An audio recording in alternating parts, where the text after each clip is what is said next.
안녕하세요. 저는 중학교밖에 안 나왔지만 인생만큼은 길게 보며 열심히 살고 있는 40대 중반 여자입니다. 항상 사연 들을 때마다 느끼는 게 저에 비해 훨씬 많이 배우고 직업도 좋은 분들도 말 못할 억울하고 힘든 일을 당하는구나 놀랍더라고요. 저처럼 배운 게 많지 않은 사람이 당당하게 이런 이야기를 해도 될까 고민이 많았는데 많이 배웠다고 사람 인성까지 높아지는 건 결코 아니란 사실을 깨닫게 됐습니다. 아마 제 사연을 들으면 더 그런 생각을 하게 되실 것 같네요. 사실 저도 얼마 전 이 사실을 깨닫게 됐는데요. 제 가까이 있던 두 동서가 알려준 사실이 있어서입니다. 오늘 그 이야기를 허심탄회하게 털어놓을까 합니다. 저는 아들만 셋인 집에 시집 온 뒤 시부모님을 4년간 모셨어요. 그때까지 며느리라곤 저 하나였기 때문에 딸처럼 모든 걸 책임질 수밖에 없었죠. 다른 건 몰라도 아픈 어른들 외면하고 우리만 잘 살 생각하는 게 영 마음이 불편하더라고요. 여보, 상의해봤는데 그래도 첫째인 내가 좀 더 많이 내고 동생들 둘도 돈 보탠다고 하니까 좀 괜찮은 요양병원으로 보내면 될 것 같아. 사진으로 보니까 무슨 호텔처럼 방도 잘 돼 있고 두 분 같이 지내니까 적적하시지도 않고 괜찮을 거야. 왜 굳이 요양병원에 보내려고? 우리 집으로 모시자니까. 왜? 시설도 좋고 괜찮던데. 저번에 둘째가 혼자 갔다 와봤는데 밥도 잘 나오고 두 분 살기에는 부족함 없어. 아주 좋아. 아주 좋아? 그건 우리가 편하려고 하는 생각이지. 솔직히 안 그래? 갑자기 시골 살던 분들 그런데 갑갑한 데서 지내면 없던 병도 생기는 법이야. 내가 우리 부모님 봐서 잘한다니까. 우리 애까지 생긴 마당에 부모님까지 오면 감당 안 된다니까. 힘들어도 집으로 모시자니까. 당신이 장남인데 이럴 때 우리가 나서야지. 애들도 형수님 볼 면목 없을 것 같다고 미안하니까 그러지. 나중에 괜히 우리가 보다가 부모님하고 안 좋게 되고 그런 것도 난 걱정돼. 우리는 한다고 해도 만족하실지는 모르는 일이잖아. 일단 해보거나 말해. 내가 괜찮다는데 참 왜들 그러는지 모르겠네.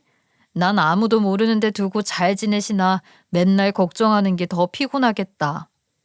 결국 삼형제의 설득에 못 이겨 초반엔 시부모님 모두 요양원에 보냈어요.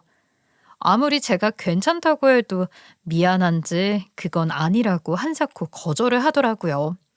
그런데 3개월도 안 가서 일이 터지고야 말았죠. 갑자기 아버님이 새벽에 요양원으로 혼자 나가버려서 병원 직원의 식구들, 경찰까지 동원되고야 말았어요. 그리고 아버님께 들은 이야기가 너무 충격적이었죠. 저는 보호자가 없습니다. 아무도 없어요. 그냥 내일 당장 죽어도 괜찮으니까 내가 살던 집에 가서 편하게 죽을랍니다. 우리 어차피 여기서 얼마 못 가 죽을 거예요. 아이 그냥 두세요.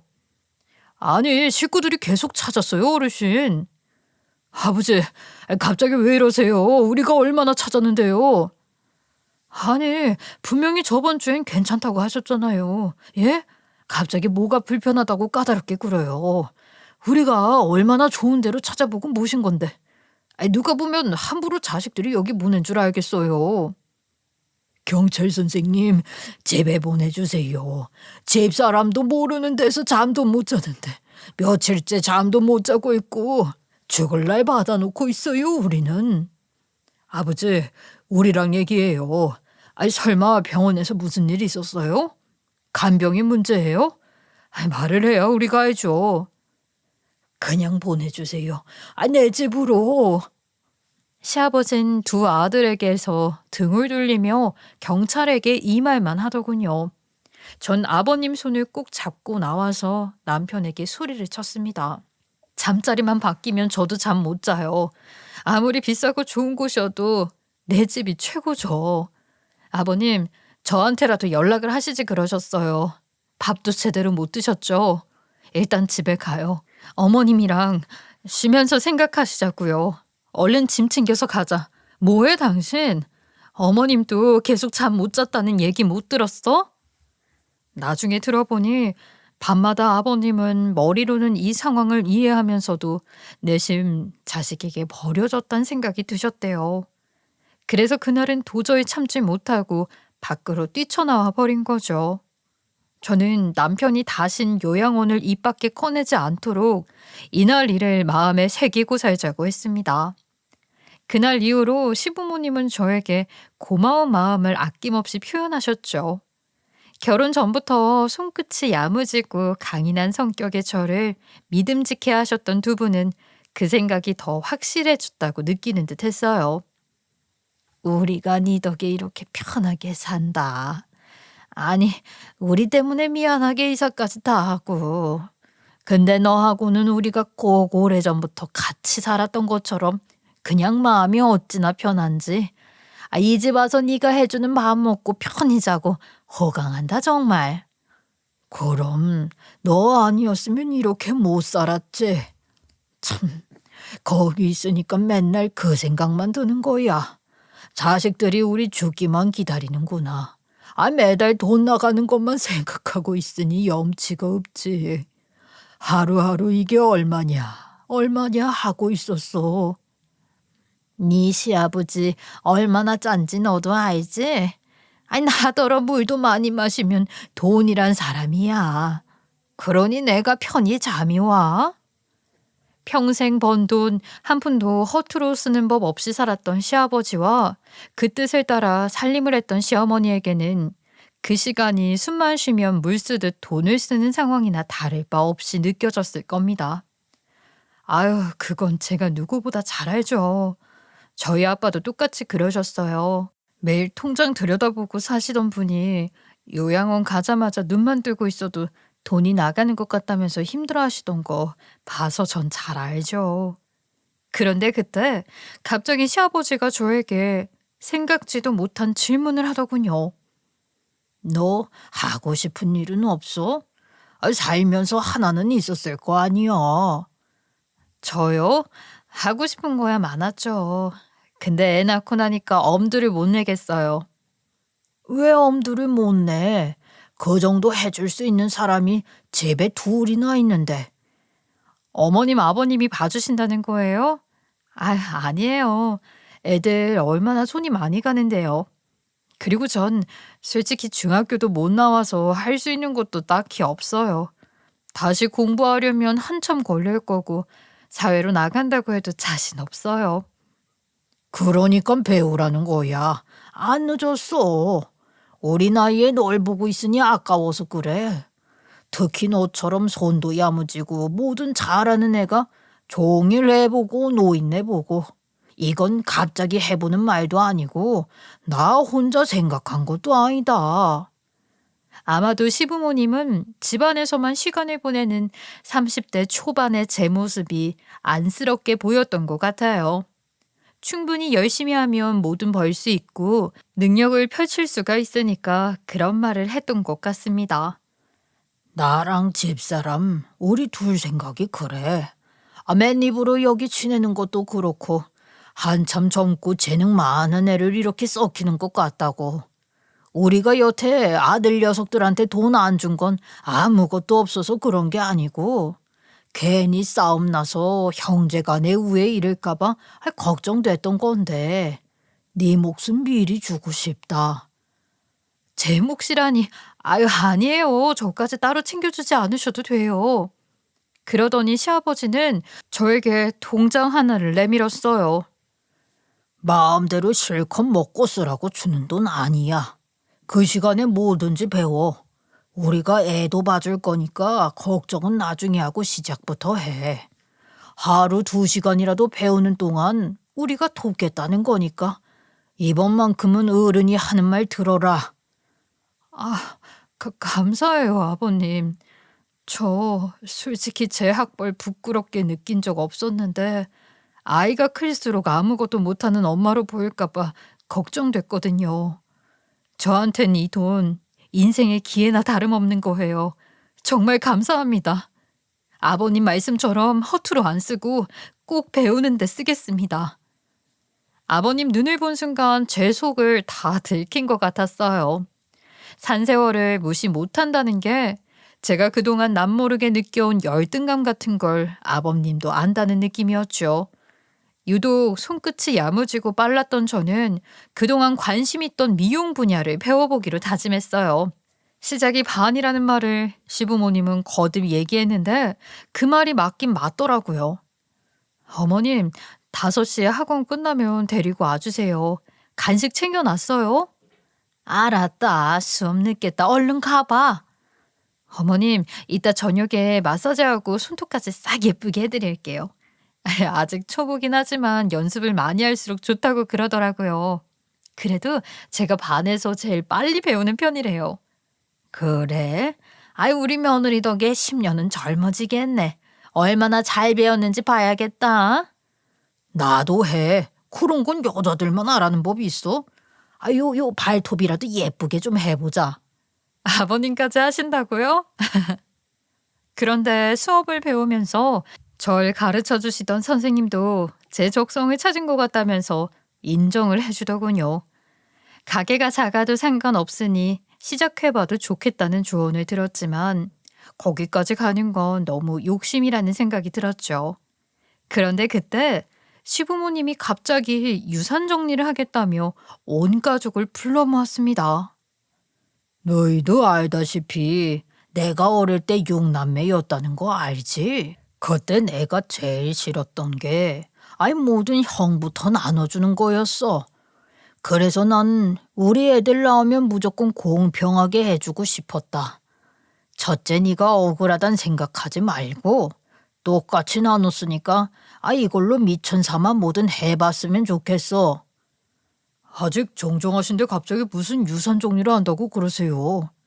아버지 뜻이 그렇다잖아. 가만히 있어 형은. 두 놈도 이제 결혼 준비하고 너희도 자그마한 가게라도 하나 열고 그럼 좋지. 제일 필요한 순간에 주고 싶었는데 이제 때가 된 것 같아서 그래. 그 큰 돈 생겼다고 신나서 함부로 쓸 생각 말고. 사실 저도 내년쯤 결혼 생각하고 있었는데 아버지 덕에 집 더 좋은 곳으로 갈 수 있겠네요. 감사합니다. 그리고 이미 전 제 몫을 다 받은 줄 알았는데 아니었어요. 가게 하나 작게 시작해봐. 40 되기 전에. 그동안 밤낮으로 열심히 배웠잖아. 너처럼 사람 좋아하고 재능도 많은 애가 집안에서 애만 보고 있기는 너무 아깝다. 요즘은 남자들보다 여자들이 더 높이 올라갈 수 있는 세상 아니냐. 애도 곧 학교 입학할 텐데 무슨 걱정이야. 어느새 마흔을 바라보고 있던 시점이라 유독 시부모님의 그 말이 더욱 실감나게 다가왔죠. 그런데 시아버지는 본인 떠날 때를 잘 알고 있었다는 듯 유산 정리를 마치고 셋째 도련님의 결혼식을 올리고 난 뒤 눈을 감았습니다.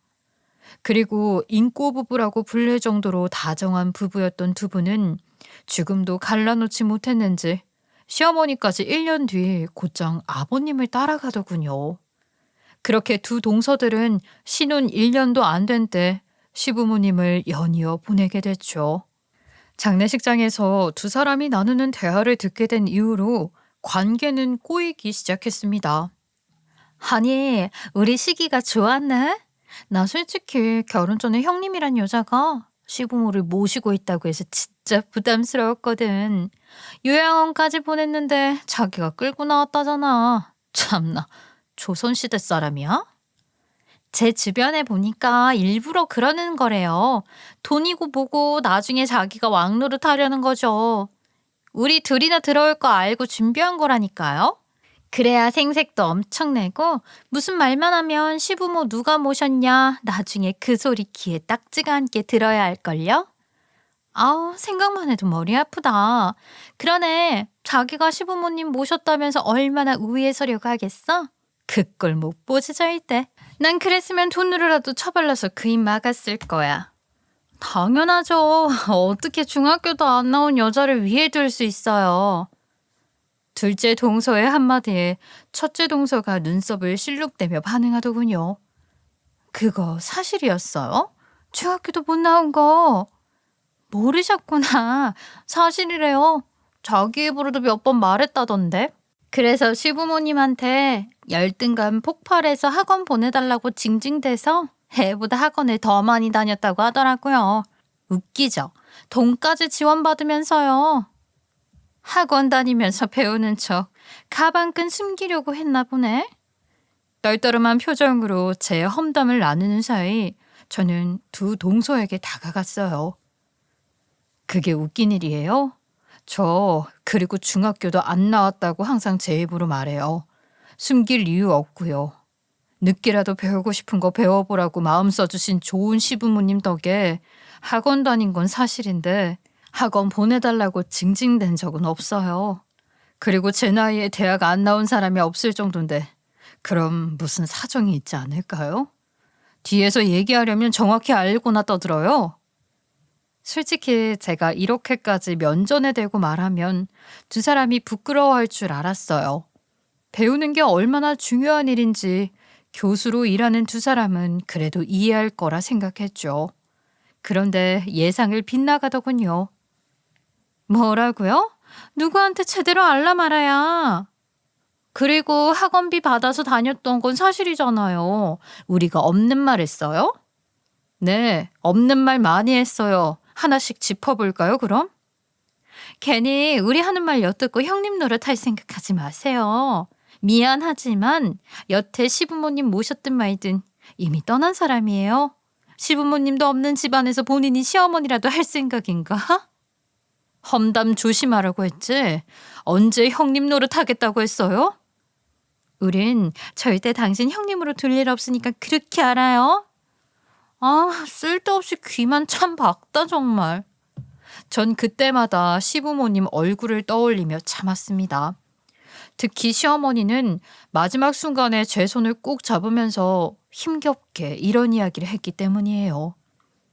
내가 걱정이 많이 된다.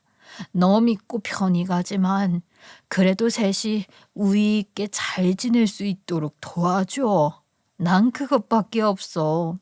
돈 때문에 아내 때문에 서로 따지고 싸우다가 식구끼리 안 보고 그러는 일 없게. 제사상에 물만 떠나도 좋으니 웃음소리만 났으면 좋겠다.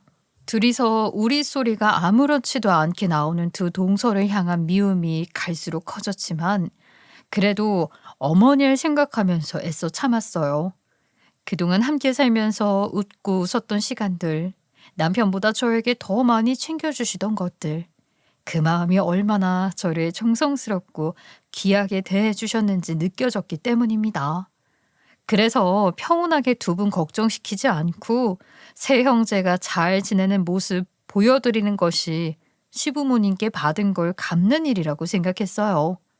그런데 어느 날부터인가 정말 참는 게 답일까? 라는 생각이 들기 시작하더군요. 동서들이 절 따로 불러 만나던 그날이었어요. 어차피 한 번은 장례식장에서 있던 일도 풀어야 하니 저도 단단히 마음 먹고 만나기로 했죠. 동서들을 만난 곳은 딱 봐도 비싸 보이는 고급 일식집이었어요. 오셨어요? 특별히 제가 아는 곳에 부탁했어요. 앉으세요, 형님. 되게 어색한 모양이시네. 이런 데 처음 와보세요? 솔직히 사람 하나 없고 동서와 주방장만 있는 조용한 분위기가 낯설더라고요. 속으로 식당 하나를 통째로 빌린 건가 하는 생각까지 했어요. 일어도 할 줄 아시죠? 잘하진 못해. 영어 가르치다 보니까 다른 언어도 궁금해지더라고. 시간 남아서 중국어도 독학으로 조금 하고 나중에 심심하길래 그냥. 정말 대단하세요. 아, 어떻게 그걸 시간이 남는다고 혼자서 해요? 이러니까 형님이 학생들한테 영어도 잘 가르칠 수 있나 봐요. 그쪽으로는 정말 이 뇌가 다르다고 봐도 될 정도예요. 전 여기 일본 주방장하고는 얘기 안 해봤거든요. 오늘 주문은 내가 할게. 궁금한 거 있으면 나 통해서 물어보고. 두 사람은 절 한마디도 못하게 만들더군요. 전 그냥 눈치 보고 기죽지 말고 할 이야기만 하고 나오자고 생각하면서 앉아 있었습니다. 그런데 갑자기 첫째 동서가 저를 보면서 처음으로 질문을 하더라고요. 형님은 할 줄 아는 언어 있으세요? 아니요, 제가 손만 빠르지 그쪽은 소질이 없는 것 같아요. 근데 말을 참 독특하게 하시는 것 같아요. 대화를 할수록 느끼는 건데? 네? 무슨 뜻이에요? 별다른 뜻은 없어요. 칭찬이에요, 칭찬. 누가 봐도 칭찬이 아닌 건 알겠는데 칭찬이라고 얼버무리는 걸 듣고 나니 기분이 좋지는 않더라고요. 그래도 오늘 이 자리에 부른 용건은 듣고 가자는 생각으로 맛도 안 느껴지는 회를 잘근잘근 씹고 있었습니다. 그러자 둘째 동서가 제 눈치를 살피더니 본론을 꺼내더라고요. 오늘 형님 부른 이유는 특별한 건 아니고요. 우리 집안 서열을 좀 더 수평적으로 정리했으면 싶어서요. 아무래도 저희 둘 다 정확하게 뭐든 준비하는 게 직업이다 보니까. 이런 문제도 좀 확실히 해두는 게 더 좋을 것 같아서요. 수평적이지 않은 게 있었나요? 뭐든 상의하고 했던 것 같은데. 잘 모르시네요. 이미 호칭부터가 수평적이지 않은데. 외국식으로 지내면 서로 더 가까워지고 좋죠. 형님 동서는 촌스럽잖아요. 그럼 호칭을 없애잔 거예요? 어쩜 이렇게 아래 의도 없나 싶었습니다. 솔직히 오기 전까지 이미 두 사람이 머리 맞대고 왔을 건 예상을 해서 저에게 번거로운 행사들을 챙기려고 할 줄 알았는데 호칭 문제까지 오니 머리가 띵해지더라고요. 아예 무시하겠다는 말로밖엔 들리지 않았고 둘이서 짜고 치는 판에 앉혀둔 것도 싫었습니다. 더는 무슨 대화를 나누기도 싫어지더라고요. 내가 동서들한테 무시하면서 말한 적이 있었으면 이야기해줘요. 나요, 그냥 첫째 며느리 노릇 더 많이 하라고 하면 얼마든지 할 수 있는 사람이에요. 두 사람 교수라서 바쁜 것도 충분히 알고 있고. 근데 우리가 아무리 시부모님이 없다고 해도 결혼해서 맺은 관계들인데 이렇게까지 기본도 없이 무시하고 지내는 건 아니지 않아요? 요즘 그런 호칭도 다 바꾸고 있는 추세인 거 모르시죠? 형님, 스스로 평등할 권리를 없애는 거예요, 지금. 그래요? 그럼 더 들어볼게요. 얼마나 평등해질 수 있는지 어디 한번 말해봐요. 솔직히 형님 소리 하는 것도 시부모님 앞에서 예의 갖추려고 하는 거 아니에요? 제가 이름을 부르겠다는 것도 아니고 반말하겠다는 것도 아니에요. 그냥 형님 동서 같은 호칭 없애고 서로 편하게 지내자는 거죠. 집안 행사도 각자 나눠서 딱 하고요. 깔끔하잖아요. 우리는 형님한테 뭐 더 하라고 부추길 생각 전혀 없어요. 저는 갑자기 웃음이 퍽 터져 나오더라고요. 교수식이나 되는 두 것들이 겨우 만들어온 그럴싸한 말이 평등, 여성 권리더라고요. 그런 포장지로 애써 싸우면 잘 모르는 제가 쉽게 속아 넘어갈 거라고 생각했겠죠. 제 당당한 태도에 놀란 동서들은 갑자기 절 보며 이러더라고요. 금방 기본이라고 하셨죠? 당연히 기본은 있어야죠. 아무리 평등이 좋다고 해도. 그럼 제가 아는 기본부터 말씀드릴게요. 주로 형님하고 동서 둘 모일 경우에는 이런 자리에서 무조건 형님이 내는 게 제가 아는 기본인데 그럼 그렇게 하실래요? 비싼 음식값이나 계산하는 게 형님이다. 그거예요? 당연히 형님이 그런 역할이죠. 그거 하고 싶다는 뜻 아니에요? 모일 때마다 형님 집에서 모여서 밥 먹고 형님이 본보기 보이면서 그렇게 사는 거.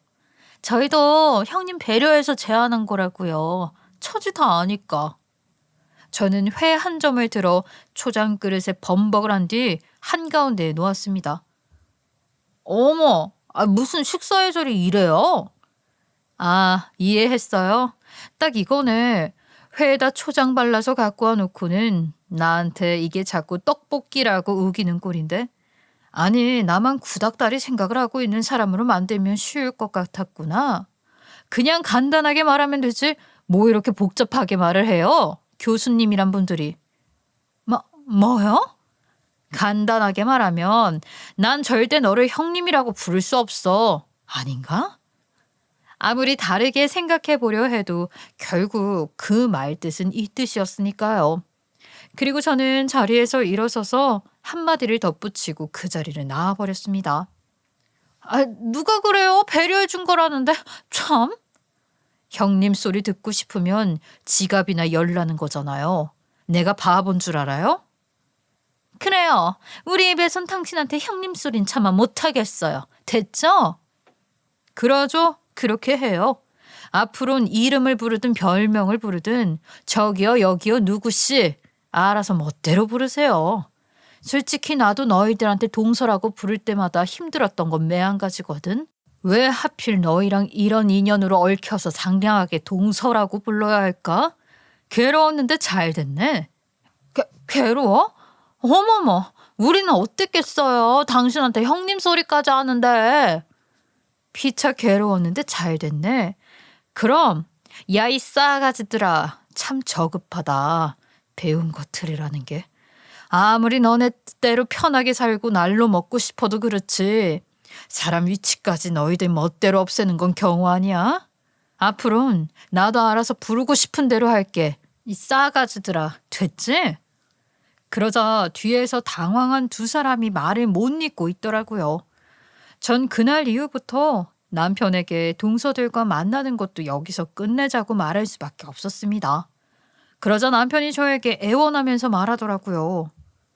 여보, 제발. 그래도 내가 이 집안 장남인데 당신이 그러면 어떻게 해? 그 두 사람이 서로 친하고 그러다 보니까 당신을 좀 경계한 모양인데 내가 동생들한테 잘 이야기해 볼게. 나도 있지. 어머니 살아생전 마지막으로 하고 간 부탁 때문에 이런 말 하고 싶지 않았어.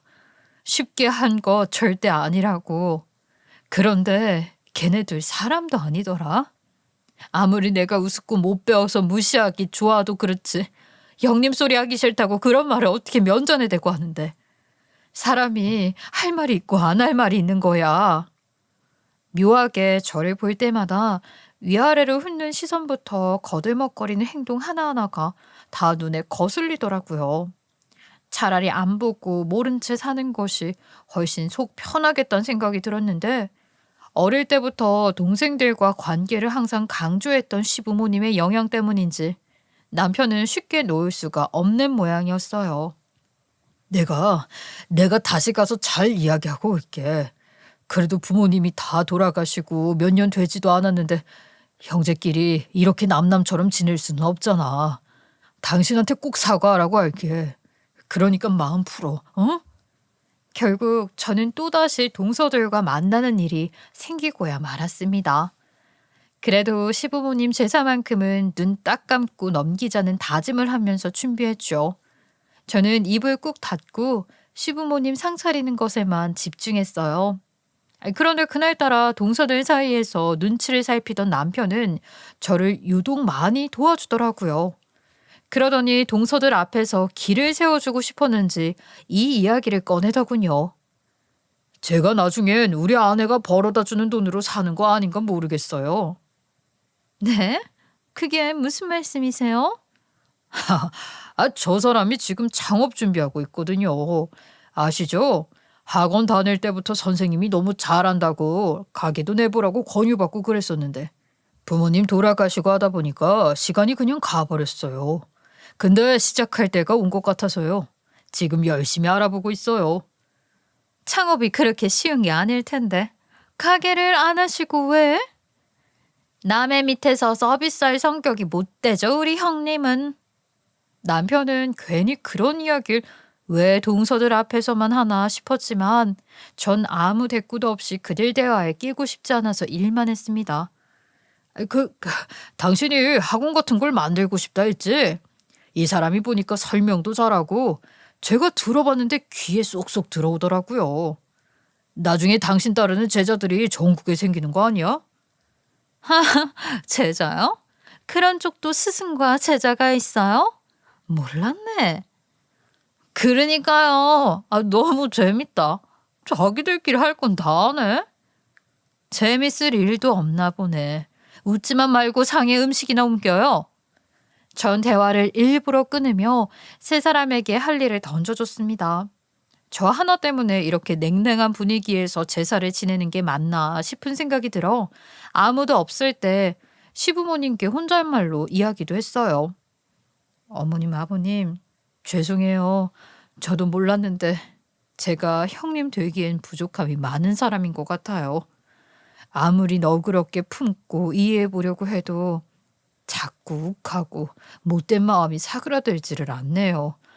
오늘까지 이런 모습 보이고 싶지 않았는데 그래도 제가 음식만큼은 정성 다해서 만들었으니까 꼭 든든히 잡수고 가세요. 저한테 실망하셨을 텐데 덕분에 제 일도 해나갈 준비하고 있으니까 지켜봐 주세요. 그날 삼형제는 동네 호프집으로 떠났고 동서들과 저만 남은 집안에서 전 먼저 손을 내밀어야겠다 생각해 맥주를 꺼내와 허심탄회하게 얘기라도 하자고 했습니다. 저도 부족한 면을 채워나가 보자고 마음을 먹은 거죠. 그러자 떨떠름하게 거실로 와서 앉더군요. 나도 형님으로서 많이 부족한 사람인 거 알아. 나도 그날 내 행동 잘했다고 생각하진 않아요. 부끄럽기도 하고 실은 어머니가 돌아가시기 전에 숨 넘어가면서도 형제들 우애 있게 지내게 해달란 부탁하셨거든. 내가 그걸 자꾸 망치는 기분이 들어서 우리 그래도 서로 배려하면서 잘 지냈으면 좋겠어요. 서운한 마음은 있고. 저는 두 동서의 얼굴을 가만히 바라보면서 진심 어린 말을 건넸어요. 그런데 약속이나 한 듯 꿀먹은 벙어리처럼 앉아있더군요. 그러다가 침묵이 계속 길어지니 한마디를 했습니다. 미안한 건 서로 있고 이제부터라도 잘 지내봐요. 근데 이제 형님하고 무슨 말을 하기가 겁이 나서요. 오해를 너무 쉽게 하시니까. 그럴 것도 없어요. 그렇게 느끼게 했다면 나도 미안하고 그동안 우리 감정이 있어서 더 좋게 안 들린 것도 있었을 거야. 나도 부족한 점 인정하면서 해나갈 테니까 동서들도 그렇게 해주면 좋겠네. 서로 예의는 지키면서. 그런데 제 말에 동서들 표정이 싹 굳더군요. 또 훈계하시게요? 우리를 꼭 키워놓고 예의 모르는 사람으로 만들고 싶어 하는 것 같은데 저희 어디 가서 그런 소리 듣는 사람 아니거든요? 왜요? 형님이 알려줄 만한 게 그것밖에 없어서 그런가요? 아니 무슨 왜 기분 나쁘게 들어. 서로 노력하자는 뜻으로 한 말인데. 하긴 중학교도 안 나온 저 같은 사람이 형님 자리에 있는 것도 눈꼴시려 호칭까지 없애고 싶었는데 그런 제가 하는 한마디를 결코 좋게 받아들일 수가 없었겠죠. 동서들의 귀에 제 말은 절대 좋은 방향으로 해석이 어려운 것 같더라고요. 그리고 진짜 노력이 필요한 사람이 누구라고 생각하세요? 이상하지 않아요? 저희들은 이렇게 아무 문제 없이 잘만 지내는데 형님 혼자 잘못하고 있다는 생각은 안 해보셨냐고요? 그래. 그러니까 내가 고칠 것도 말해줘. 나도 노력하겠다고 한 말이야. 동서들한테만 일방적으로 맞추라는 게 아니고 같이 해보자고. 관계는 그렇게 서로 노력하면서 만드는 거잖아. 안 그래? 참 좋은 말이네요. 중학교도 못 나온 분이 가르치는 걸 참 좋아하셔. 그러니까 이걸로 창업까지 하시겠다잖아. 아까 못 들었어? 저는 연거푸 맥주를 들이키며 동서들의 말을 삼켜보려고 애썼습니다. 언제나 이 문제의 끝은 또 저의 학벌로 이어지는 게 지긋지긋했어요. 그래, 그렇게 들렸다면 미안한데 난 그게 참 궁금하네. 왜 자꾸 우리 관계 문제에 내 학벌 문제가 끼는 거야? 이해가 안 가서 그래. 왜? 못 배운 사람이 하는 말이라서 받아들여지지가 않아? 내 말은 다 틀린 거야? 어머, 또 이상하게 들으신다. 저희가 이러니까 대화를 못하죠. 손바닥 뒤집듯 상황을 바꾸며 대화하는 두 사람 방식에 어김없이 울컥 올라오는 화를 어떻게든 눌러야 했어요. 그래도 오늘만큼은 편견 없이 동서들의 이야기를 끝까지 들어보자고 생각했습니다. 아니, 편하게 대화 나누자면서요. 아니, 형님 창업 준비한다는데 도움되는 얘기 해드리고 싶어서 나온 말이잖아요. 오해를 하셔. 제 술 한 잔 받으세요. 그래, 해주고 싶은 얘기 있으면 해줘. 나도 동서들 얘기 새겨들을게. 제 말은 그게 학원 몇 년 다니다가 창업 준비한다고 형님 생각처럼 잘 될 수가 없어요. 절대 큰돈도 못 만질 거고요. 잘 될 리가 없다니까요. 그것뿐인 줄 아세요? 빚만 지고 나올 거예요. 그냥 동네 사람들 불러다가 재미로 하고 그렇게 지내시는 게 훨 나을 것 같아요. 솔직히 고급스럽게 가게 차릴 돈도 없을 거고 그런 동네도 안 살아봐서 그런 분위기도 잘 모르실 텐데 저희랑도 이렇게 대화가 힘든데 누굴 상대하실 수 있겠어요? 나도 배울 땐 그랬지. 조그마한 가게 차려서 생활비만 벌자 싶었는데 몇 년 동안 수업 들으면서 보니까 나처럼 많이 못 배우고 뭐라도 하나 배워서 먹고 살아보려는 사람들이 너무 많더라고. 학원비도 못 내서 계속 못 다니는 게 옛날에 나를 보는 것 같기도 하고. 그래서 그 사람들 부담 없이 와서 연습할 수 있고 그런 데를 생각했지. 장사 개념보단 돕고 싶은 마음으로 바뀐 거야. 그런데 갑자기 동서들이 무릎을 치면서 깔깔대고 웃는 게 아니겠어요? 대체 어디서 웃음이 났는지 파악조차 힘든 전 말을 잃었어요. 누굴 돕는다고요? 형님이? 머리에 든 게 없으면 더 용감한가 봐요. 용감한 생각이네. 박수 박수. 누굴 돕는다는 건요. 여유되고 능력되는 저희 같은 사람들이 알 수 있는 거지. 그 사람들하고 형님 처지가 하나도 다를 게 없이 똑같은데 서로 이 드글드글 모여있는 속을 만드는 거지. 돕긴 뭘 도와요. 창업이라고 하니까 난 남들이 하는 창업인 줄 깜빡 속았네. 뭘 모르니까 단어도 막 갖다 쓰는 거죠. 재밌다. 배꼽 빠지겠네. 제가 가만히 있으니 두 동서는 끝을 모르고 저를 향한 무시 발언을 퍼붓더라고요.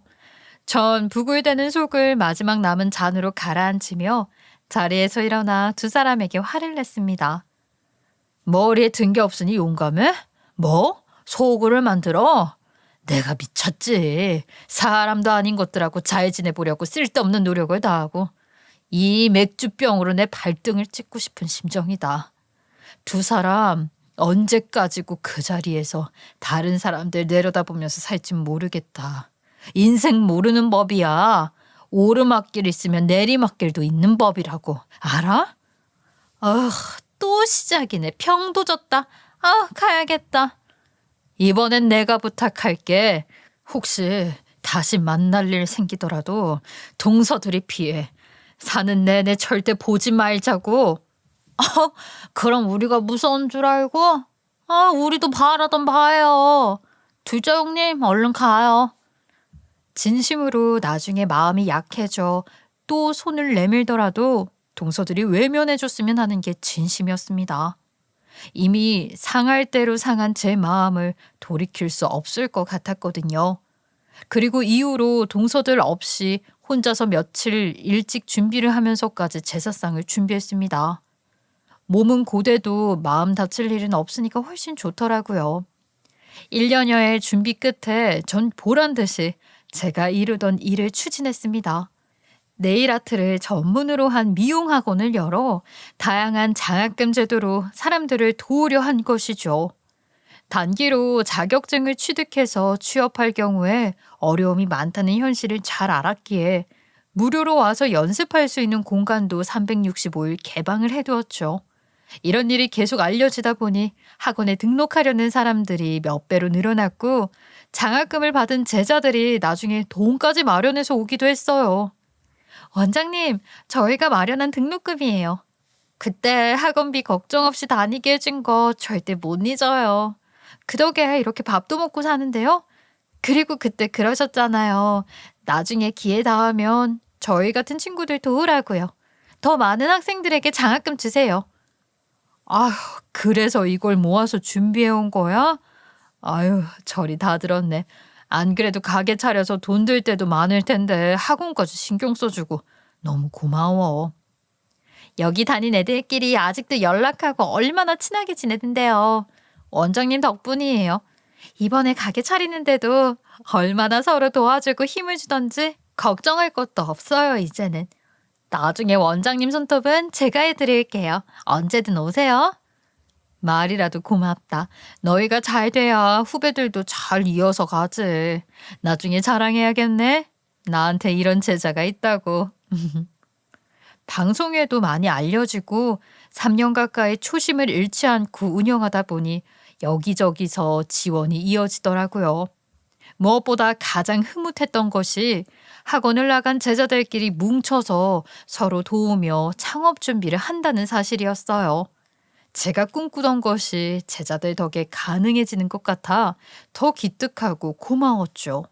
그리고 전 믿을 수 없는 제안까지 받게 되었어요. 이번에 저희 대학에 뷰티 미용학과를 새로 만들 예정인데 원장님이 교수로 와주셨으면 해서요. 그동안 기부부터 제자들 양성까지 좋은 일을 정말 많이 하셨더라고요. 학원에만 있지 마시고 긍정적으로 검토해 주셨으면 좋겠습니다. 저에 대해 모르고 하시는 말씀이세요. 사실 제가 중학교도 졸업을 못한 사람이라 대학 교수는 자격도 안 될 겁니다.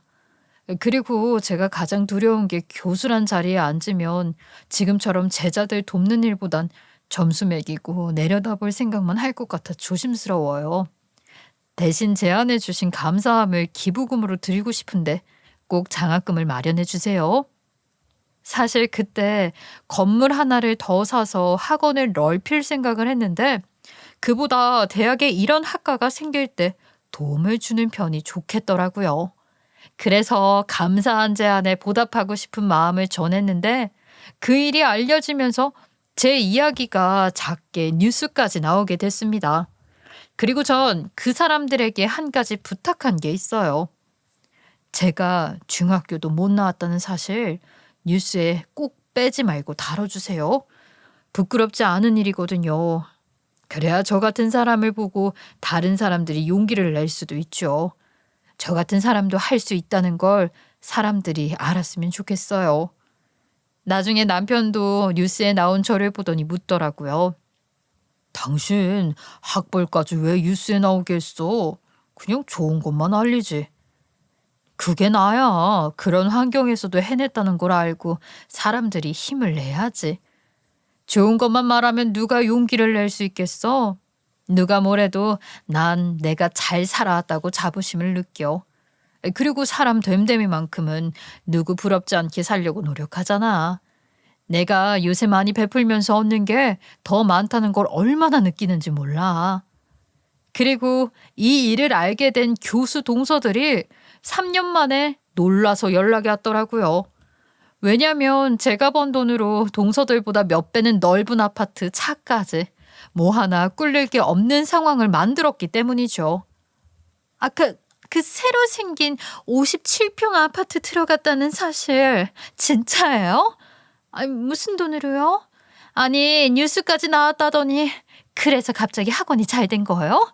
빚으로 시작했다고 들었는데 아유 어떻게 몇 년 만에 그럴 수가 있어요? 네? 아주버님 차까지 좋은 걸로 싹 바꾸고 돈은 얼마나 버는데요? 남의 일에 무슨 관심이 이렇게나 많아? 우리 남이잖아? 무식한 내가 건물까지 사도 궁금할 것 없잖아. 어차피 내 얘기 들을 것도 아니면서 계속 그냥 전처럼 귀 닫고 살아. 남의 일 관심 끄고. 그런데 왜 그렇게 제가 돈을 많이 버는지 궁금해하는 이유를 알겠더라고요. 욕심이 항상 과했던 두 형제는 주식으로 돈을 많이도 날렸더라고요. 동서 둘이 몰래 다닐 때처럼 투자도 똑같이 해서 망한 것이었죠. 형님, 아주버님한테 사정했더니 그 돈 형님이 갖고 있다고 말해보라고 해서요. 급한 불만 끄게 도와주시면 안 될까요? 제가 그때 형님한테 한 말 마음 상하셨을 거 이해해요. 그래도 한 번만 만나서 얘기 들어주세요. 제발요. 저희도 피해자라니까요. 아니 멀쩡한 제 남편 꼬드겨서 투자하고 그게 잘못된 거예요. 그래놓고 이젠 모르셔야 하는데 형님 제가 형님 깍듯이 모시고 잘할 테니까 한 번만 기회 주세요. 좀 살려주세요. 이러다간 집도 넘어가게 생겼다고요. 이런 애원에 굳게 닫힌 마음이 쉽게 열릴 리가 없었죠. 무식한 사람이 번 돈을 왜?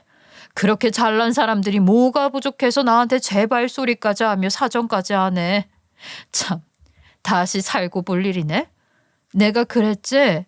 내리막길이 인생에 오는 법이라고. 근데 앞으로 이런 일로 연락하지 마. 난 그때 이미 끝났거든. 더 잘해보려고 할 마음도 안 남았어. 저는 두 동서의 번호를 차단해버리고 제 인생에 한 걸음도 넘어오지 못하도록 해뒀습니다.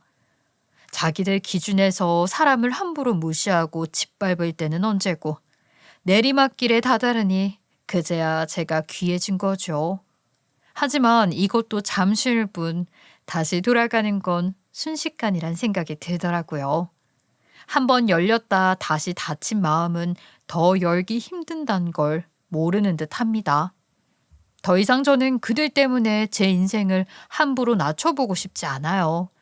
인생에서 조금 덜 배우고 덜 가진 사람은 있어도 무시할 수 있는 사람은 없다는 걸 반드시 알리고 싶었습니다. 그러기 위해선 제가 더 열심히 살아 보여줄 생각입니다. 제 사연을 들은 많은 분들께도 이건 꼭 약속하겠습니다. 모두 조금씩 베푸시면서 행복한 삶을 꾸려가셨으면 좋겠습니다. 저의 긴 이야기 들어주셔서 감사합니다.